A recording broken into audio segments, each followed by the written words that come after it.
The heart of what peacekeeping operations are supposed to do is really to protect civilians and to keep them safe.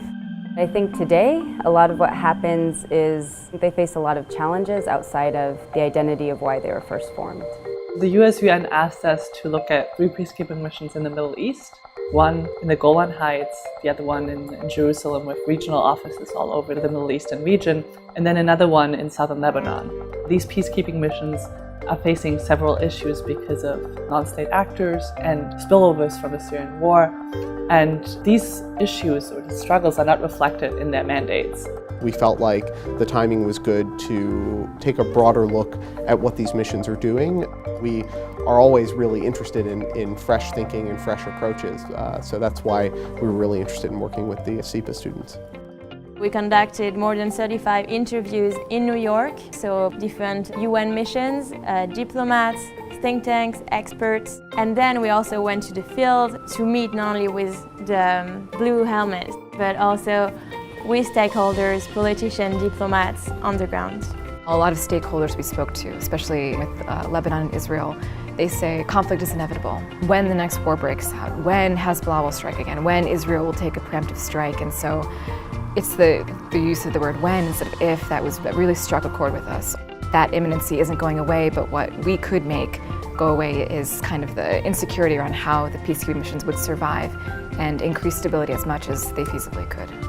We came out with tailored recommendations for each mission. Let's take ANSO. ANSO is the first peacekeeping mission that the UN created.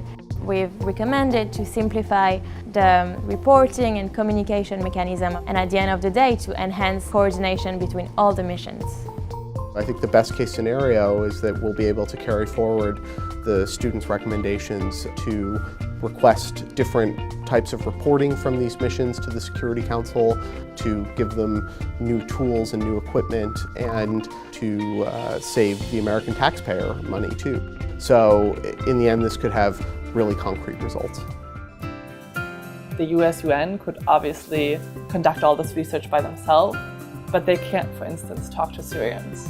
We as students have a very independent angle, I think especially in the Middle East, where you have so many protracted conflicts sort of merging, and many regional actors having a huge stake in the conflict. It's extremely important to talk to everyone. The US, under this new administration, has talked a lot about cutting peacekeeping funding. So it's imperative to look at these missions that are some of the oldest in the world, some that exist to just maintain status quo and don't do much beyond that. And if there is to be a big funding cut, how will that impact these missions? While we were in no way kind of hoping we could find the silver bullet that would, cut through everything and then spark peace in the Middle East, we did hope that maybe 5 or 10 years down the road, our recommendations, if they were implemented, would not only kind of cut the fat away from these missions, but also help get the ball rolling for certain parties to start thinking differently and seizing on opportunities that are present now, but may only be visible to, someone like us. That would be a great outcome from this project.